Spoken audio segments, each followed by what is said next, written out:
여러분 한번 따라해 보시겠습니까? 실천하지 않으면 그 다음에 나오는 말은 뭘까요? 여러분들이 각자 한번 넣어 보시겠습니까? 실천하지 않으면, 아니 이제 따라하지 마시고 그 다음에는 무슨 말이 나오면 제일 자연스러울까요? 실천하지 않으면 예? 복을 받는다고요? 예, 우리 9시에 교사들을 위한 일부 예배를 하지 않습니까? 그 자리에서 제가 물었습니다. 실천하지 않으면 다음에 들어갈 알맞은 말은 무엇일까요? 그랬더니 제일 많은 정답이 말짱도루묵. 예, 말짱도루묵 아십니까? 예, 소용이 없다 그런 뜻이죠. 실천하지 않으면 아무 소용이 없습니다. 9월, 10월, 11월 석 달 동안 제가 야고보서 말씀을 강의하겠다 말씀을 드렸고 오늘 세 번째 주일입니다. 9월, 10월 그리고 11월 석 달 동안 야고보서 강의의 주제가 뭐냐? 바로 이 말씀입니다. 실천하지 않으면. 예수님께서 하신 유명한 그 이야기 중에 반석 위에 집을 지은 사람 그리고 모래 위에 집을 지은 사람에 관한 이야기가 있죠. 여러분 다 잘 아시죠? 반석 위에 집을 지은 사람은 지혜로운 사람이고 모래 위에 집을 지은 사람은 어리석은 사람이다. 그렇게 말씀하신 적이 있습니다. 예수님의 관심은 뭐 집을 짓는 데 있는 것은 아니겠지요. 뭐 집을 어디다가 짓느냐 거기에 예수님의 관심이 있는 것은 아니겠지요. 예수님께서 하시고 싶었던 것은 이런 눈에 보이는 집이 아니라 우리 인생의 집을 어떻게 지어야 되느냐 거기에 초점이 있는 말씀이지요. 어떤 사람은 자기 인생의 집을 반석 위에 지은 사람처럼 정말 튼튼하게 어지간한 비바람이 와도 흔들리지 않고 견고하게 자기 인생의 집을 짓는 사람이 있는가 하면 어떤 사람은 똑같이 집을 지었는데 똑같이 노력하고 똑같이 품을 팔고 다 했는데도 불구하고 그 만들어 놓은 집이 조그만 비바람이 와도 쉽게 흔들리고 나중에는 결국 무너져 버리는 그런 인생의 집을 짓는 사람들도 있더라는 거예요. 그래서 예수님께서는 이왕이면 우리 인생의 집을 어떻게 지으라고요? 반석 위에 견고하고 튼튼하게 지으면 좋겠다. 예수님은 그 말씀을 하시고 싶었던 거죠. 그런데 여러분 이 반석 위에 집을 지은 사람하고 모래 위에 집을 지은 사람에게는 공통점도 있고 차이점도 있었습니다. 공통점은 뭘까요? 뭐 집을 짓는 거죠. 집을 짓는 거죠. 다르게 말하면 예수님의 말씀을 듣는 거예요. 예. 왜냐하면 나중에 예수님께서 그 이야기를 설명을 하실 때 그렇게 하셨거든요. 이 말씀을 듣고 뭐 그렇게 말씀하셨다. 둘 다 들었어요. 차이는 뭘까요? 다른 점은 무엇일까요? 반석 위에 집을 지은 사람은 예수님 말씀을 잘 들여다보니까 나의 말을 듣고 그 다음에 행하면 그렇게 했습니다. 행하면 그 사람은 반석 위에 집을 지은 지혜로운 사람 같다. 그러셨고요. 어리석은 사람은요. 내 말을 듣고 행하지 않으면 그렇다고 행하지 않으면 그러면 그 사람은 모래 위에 집을 지은 어리석은 사람 같다. 그러셨어요. 어리석은 사람이나 지혜로운 사람이나 다 말씀을 듣습니다. 어리석은 사람이나 지혜로운 사람이나 다 나름대로 자기 인생의 집을 짓습니다. 근데 어디서 차이가 났죠? 한 사람은 들은 말씀을 행동으로 옮겼고 또 한 사람은 들은 말씀을 행동으로 옮기지 않았습니다. 행동으로 옮긴 사람을 지혜롭다고 말씀하셨고 행동으로 옮기지 않은 사람을 어리석다고 말씀하셨습니다. 그런데 이것이 단지 어리석음과 지혜로움 정도로 끝날 문제 같으면 뭐 크게 신경 쓸 거는 아니에요. 좀 어리석게 살면 어때요? 뭐 좀 지혜롭게 산다고 뭐 대단하겠습니까? 문제는 그렇게 산 사람의 인생이 어떤 순간 하나는 견고하게 든든하게 서 있지만 어떤 순간 또 하나는 무너져 버리더라는 거죠. 집이 견고한 집으로 남을 것이냐 무너질 것이냐 하는 것은 그것은 심각한 얘기입니다. 내가 좀 지혜롭게 살 거냐 어리석게 살 거냐 정도라면 그냥 내가 감당하겠어요. 그러나 내가 힘써 세웠던 내 인생의 집이 무너질 것이냐 무너지지 않을 것이냐라의 문제라면 이것은 심각한 겁니다. 여러분 그렇지 않습니까? 우리가 세상에 태어나서 한 사람으로서 인생을 열심히 살다가 사는 과정 속에서 우리 나름대로 인생의 집을 다 멋지게 지었는데 어떤 사람은 그 집이 끝까지 견고하고 튼튼한 집으로 남는가 하면 어떤 사람의 집은 어떤 순간 흔적도 없이 사라져 버렸다는 거죠.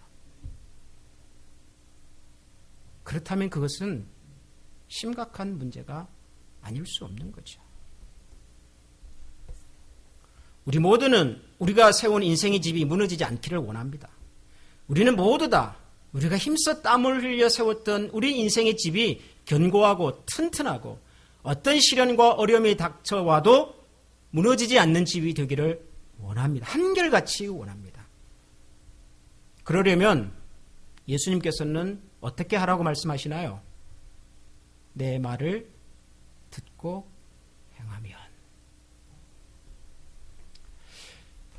야고보서 강해의 큰 주제는 바로 이 한 가지입니다.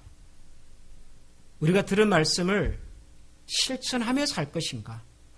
아니면 듣는 것으로 만족하고 살 것인가?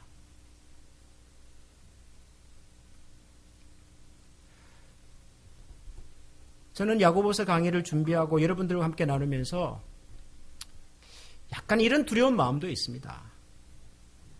이번 가을에 야고보서를 말씀하고 설교를 하는 이 석 달의 시간이 어쩌면 또 한 번 야고보서 말씀이 이런 말씀이었구나. 야, 참 좋은 말씀이지. 야, 목사님 참 설교 준비 잘하셨네. 은혜 많이 받았네. 저는 그것으로 끝나버릴까 굉장히 두렵습니다. 왜냐하면 그러려면 제가 야고보서 강의를 굳이 이렇게 여러분들은 얼마나 기대하리고 사모하시면서 이 말씀을 듣는지 모르겠으나 저는 정말 한 주 한 주가 힘들거든요. 저는 한 주 한 주 이 야고보서 말씀을 준비하고 여러분들에게 설교하는 이 일이 정말 쉽지가 않습니다. 저한테는. 그럼에도 불구하고 제가 이 일을 해보고 싶은 이유 중에 하나는 적어도 이 야고보서 말씀을 읽고 묵상하는 이 석 달의 기간을 통해서 뭔가 우리의 삶 속에 우리가 들었고 알았고 깨달았던 말씀이 좀 실천이 되고 행동으로 옮겨져서 뭔가 우리의 삶에 구체적인 열매가 있으면 좋겠다 하는 것이 저의 소망인데 그거 없이 그냥 석 달 동안 좋은 말씀 듣고 은혜로운 말씀 듣고 감동받고 그냥 그렇게 지나가 버릴까 봐 저는 그게 좀 걱정이 돼요.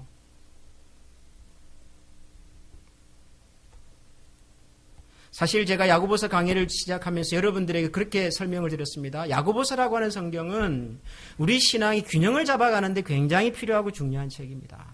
제가 그렇게 설명을 드렸습니다. 신앙의 균형이라고 하는 것을 다른 말로 하면 우리가 믿는 것하고 우리가 아는 것, 우리가 깨달은 것, 들었던 것 이런 부류의 신앙과 내가 실제로 사는 것과의 균형이라고 말씀을 드렸어요. 내가 얼마나 많이 들었느냐, 많이 읽었느냐, 많이 깨달았느냐가 아니라 문제는 우리가 어떻게 잘 살고 있느냐, 그만큼 살고 있느냐의 문제인데 이 둘 사이의 균형이 잘 맞지를 않더라. 어쩌면 이 둘 사이의 균형이 맞지 않는 것이 지금 우리가 가지고 있는 문제고 하나님 앞에서 풀어가야 될 우리 인생의 숙제가 아닐까 그런 생각을 많이 한다고 말씀을 드렸습니다. 그거 해보자는 거거든요.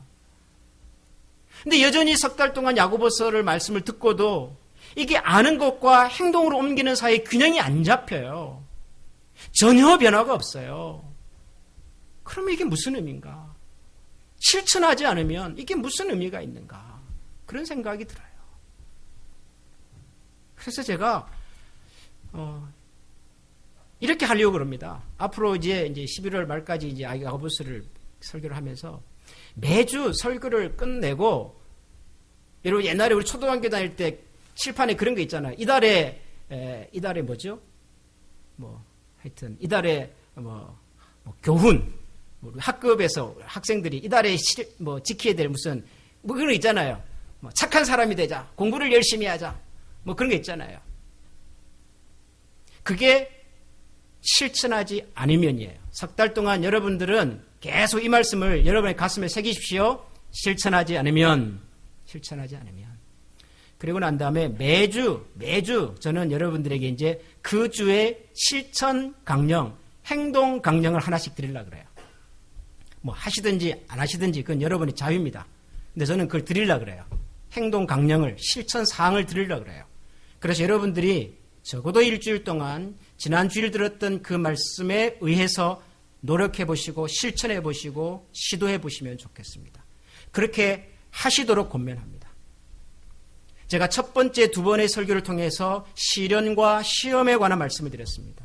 시련이란 하나님께서 우리를 더 온전한 사람으로 만들어가기 위해서 허락하시는 하나님의 훈련, 하나님의 계획, 인도하심, 그렇게 제가 설명을 드렸습니다. 반면에 시험은, 유혹은 하나님이 주시는 것이 아니라 우리 속에 있는 욕심이 만들어낸 것이었고, 그 욕심이 잉태한 즉 죄를 만들고 죄가 커서 결국 우리의 인생을 몰락하게 만드는, 그 유혹 앞에서는 단호하게 아니라고 말을 하자. 아무리 그 유혹의 이야기가 우리 마음속을 기쁘게 만들어주고 우리의 눈과 가슴을 현혹시킨다 할지라도 단호하게 아니라고 말하자. 그리고 이 두 가지를 잘 분별할 수 있는 지혜를 하나님께 구하자. 그렇게 제가 말씀을 드렸습니다. 오늘은 제가 여러분들에게 드리고 싶은 실천사항, 실천 강령은 이것입니다.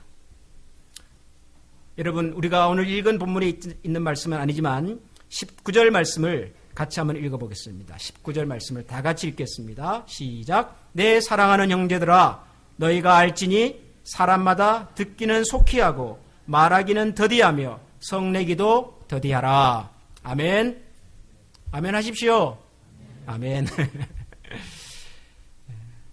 사랑하는 형제들아, 너희가 알거니와 사람마다 듣기는 어떻게 하고요?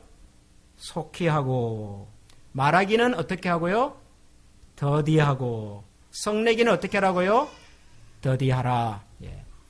듣기는 속히 하고 말하기는 더디하고 성내기도 더디하라. 이것이 이번 주간의 실천 사항입니다. 기억하십시오, 여러분. 듣기는 어떻게 해요?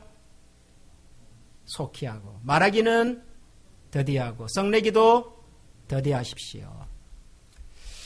여러분, 듣기를 속히 한다. 이게 무슨 말일까요? 말을 어떻게 빨리 듣죠? 말하는 사람이 천천히 하는데 내가 무슨 수로 빨리 듣습니까? 그렇죠? 근데 또 빨리 듣는다는 것은 뭐예요? 빨리 안 들어오죠, 이게.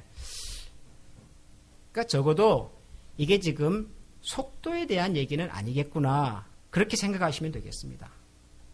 듣기는 속히 하라는 말이 빨리 들어라. 그런 얘기는 아니에요. 그러면은 그 다음에 나오는 말하기는 더디하라. 더디한다는 말은 뭘까요? 말을 더디한다. 이것도 역시 속도의 문제는 아닙니다. 그런 내 말이 이렇게 하라는 얘기가 아니에요. 지금 속도의 문제가 아니에요. 자, 그러면 여러분들이 상식적으로 생각해 보십시오. 듣기를 속히 하라. 무슨 말 같습니까? 무슨 얘기 같습니까?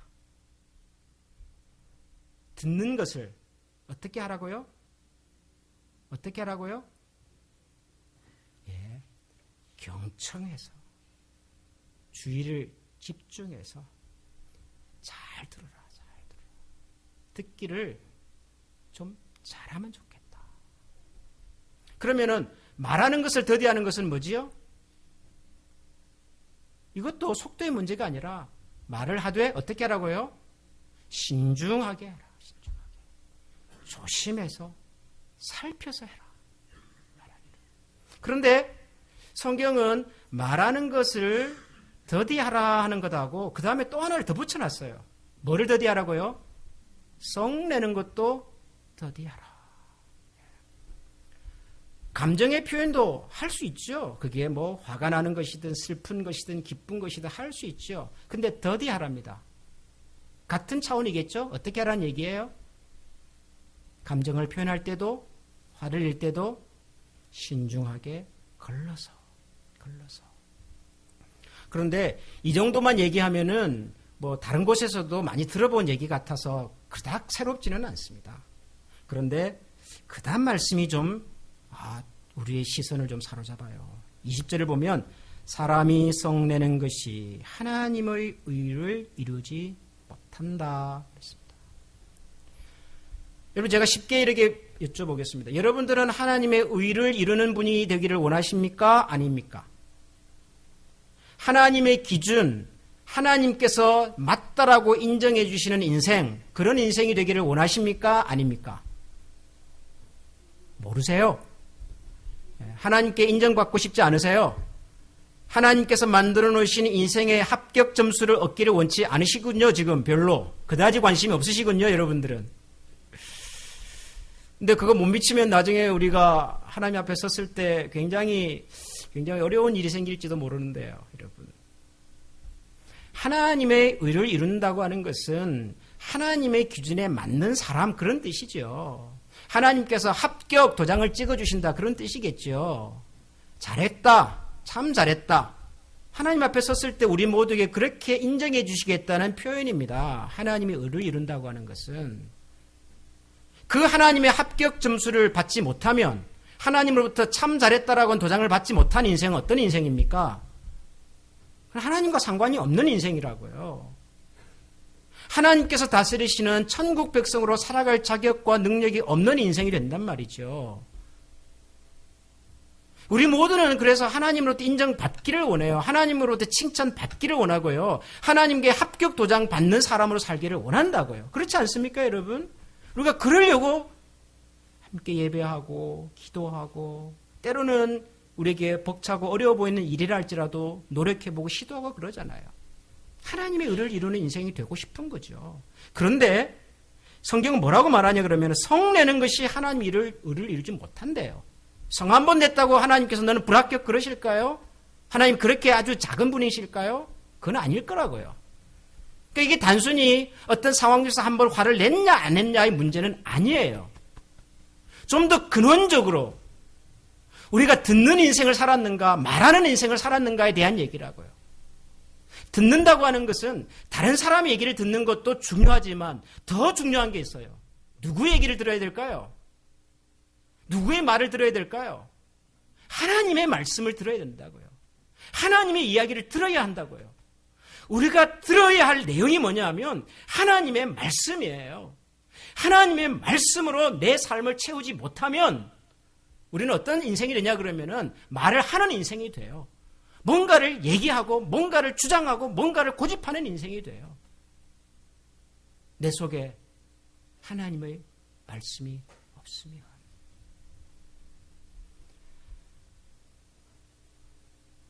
우리가 읽은 이 본문 말씀을 계속해서 따라가다 보면 여러분은 그냥 가볍게 읽었을지 모르지만 저에게는 굉장히 심각해 보이고 중요한 구절의 한 구절 눈에 띄었습니다.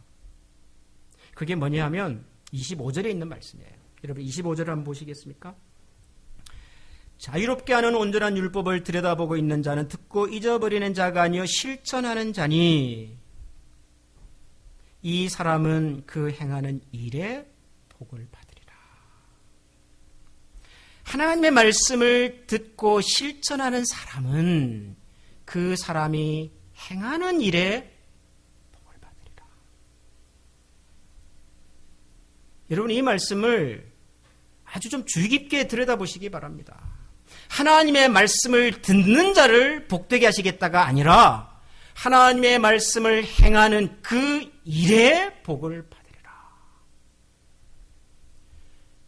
여러분 우리가 아무리 많은 하나님 말씀과 음성을 들었어도요. 그 말씀이 실제로 나에게 행동으로 실천으로 열매로 나타나지 않는 이상 그 말씀은 여러분의 복이 되지 않을 겁니다.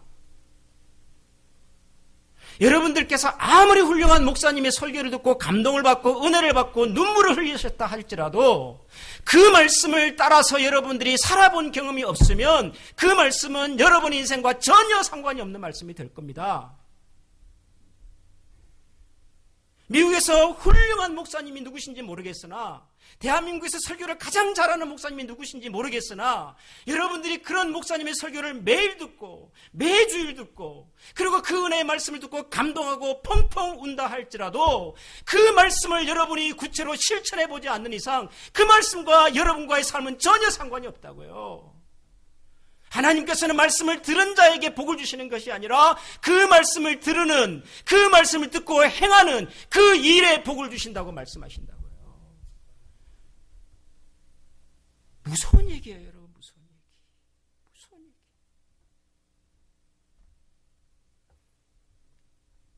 반석 위에 집을 지은 사람과 모래 위에 집을 지은 사람에 관한 얘기를 하셨던 예수님의 그 말씀을 다시 들어가 보면요, 마태복음 7장인데요.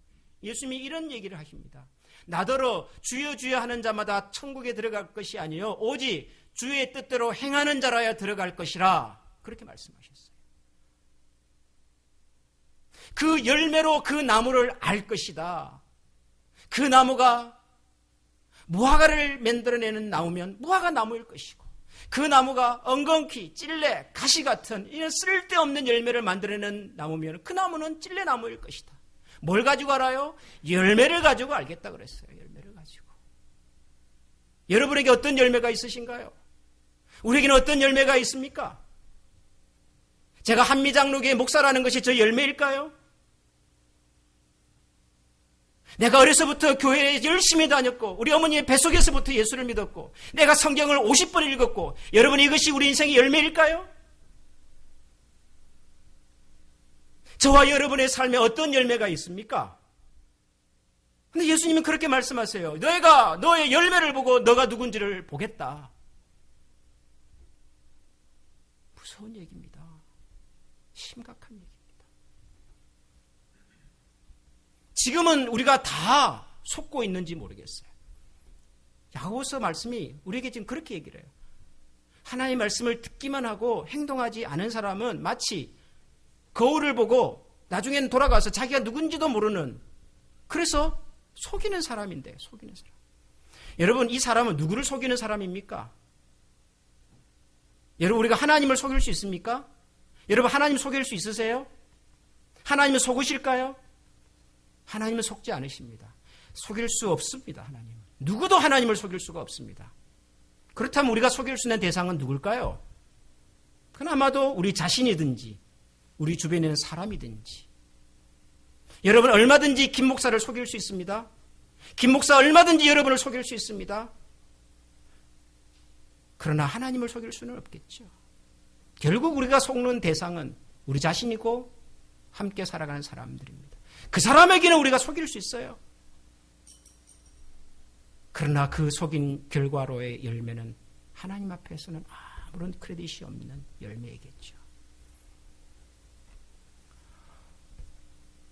야고보서 말씀이 그래서 한편으로는 좀 이렇게 늘 듣는 말씀 같은데도 또 한편으로 생각해 보면 참 무섭고 어려운 얘기예요. 사랑하는 성도 여러분, 우리가 야고보서를 묵상해 가면서 여러 가지 실천 사항에 대한 얘기를 들을 것입니다. 말하기는 더디하십시오. 듣기는 속히 하십시오. 성내기도 더디하십시오. 이런 얘기로부터 시작을 해서 말에 대한 얘기도 할 것이고요. 인간관계에 대한 얘기도 할 것이고요. 물질에 대한 얘기도 할 것이고 많은 것을 얘기할 겁니다. 근데 그 많은 실천 사항들을 우리가 실제로 행동에 옮길 수 있으려면 우리 속에 채워져야 할 것이 있어요. 들어야 할 것이 있어요. 하나님의 말씀을 무겁게 심각하게 들으셔야 합니다. 그 말씀이 내 인생의 균형을 잡아가는 그런 말씀이 되게 하셔야 합니다. 그거 없으면 우리는 어떤 순간 어떤 상황에서 다 무너지고 쓰러질 거라고. 수년 전에 한국에서 세월호라고 하는 배가 무너져가지고 많은 사람들이 생명을 잃었습니다. 너무 안타까운 일이지요. 세월이 많이 지났습니다. 배가 왜 무너졌을까? 왜 넘어졌을까? 그걸 조사를 해요, 사람들이. 조사를 했는데 정확한 결론을 내지를 못했어요. 어떤 사람은 배가 뭐 이렇게 문제가 있어가지고 넘어졌다. 어떤 사람은 아니다, 바깥에서 뭐가 부딪혀가지고 넘어졌을 거다. 뭐 그런 얘기를 해요. 근데 이 모든 것을 다 종합해도 딱 한 가지 변치 아니하는 침몰의 이유가 있어요. 여러분 그게 뭔 줄 아십니까? 배가 넘어진 이유? 여러분 배는 굉장히 과학적인 물건입니다. 배를 만드는 사람이 이걸 대충 만들지 않습니다. 배가 이 큰 바다를 지나갈 때 만날 수 있는 여러 가지 상황을 다 생각해보고 배를 만듭니다. 태평양을 건넙니다. 대서양을 건넙니다. 파도도 만날 것이고 폭풍우도 만날 것이고 비바람도 만날 것이고 그럼에도 불구하고 배가 넘어지지 않도록 배를 만드는 겁니다. 어떻게 해요? 배의 무게중심을 잘 잡아줘가지고 파도가 좀 쳐도 조금 흔들리지만 다시 제자로, 바람이 불어도 배가 좀 요동치지만 그래도 제자리, 혹시 배가 좀 부딪혀서 기우뚱해도 그래도 제자리를 잡아줄 수 있도록 배를 만들어요. 그게 뭐냐면 배 바닥에다가 여러 칸의 방을 만들어 놓고 거기다가 물을 채우는 거예요. 물을. 그것을 평형수라고 부릅니다. 평형수. 밸런스를 잡아준다 그래서 ballast water 그렇게 부르는 거예요. 모든 큰 배는 그게 있어요. 가운데다가 물을 많이 넣어 놓는 거예요. 그 물의 무게가 배 전체의 균형을 잡아주는 거예요. 왼쪽으로 기울어도 다시 돌아와요. 마치 뭐처럼? 오뚜기처럼. 배를 그렇게 만드는 거예요. 근데 그 배는 그날 진도 앞바다에서 넘어졌던 그 배는 원래 채워야 할 평형수의 4분의 1밖에 채우지 않았대요. 2,000톤을 실어가지고 2,000톤의 무게를 가지고 배를 균형을 잡아야 되는데 4분의 1밖에 채우지 않았어요. 500톤밖에 채우지 않았어요. 왜 그랬죠? 그 빈 공간에다가 물건 더 채우려고요. 그래야 배가 연료를 좀 적게 먹으니까요. 좀 더 빨리 가니까요. 그래서 빨리 갔습니까? 돈이 적게 들었어요? 겉으로는 표시가 나지 않습니다. 밸러스트 워터가 제대로 채워졌는지 안 채워졌는지 겉에서는 몰라요. 언제 알죠? 위기가 닥쳐오면 알아요. 바람이 불고 파도가 치고 흔들려 보면 알아요. 그때 넘어지는지 제자리를 찾아가는지 그때 안다고요. 하나님의 말씀을 들어 내 가슴에 채워 말씀을 따라 살아본 사람이라야지 안다고요. 언제? 비바람이 불어오면, 파도가 쳐보면. 어떤 배는 그냥 속절없이 넘어지고요. 어떤 배는 요동하지만은 흔들리지만 다시 제자리를 잡아갈 거라고.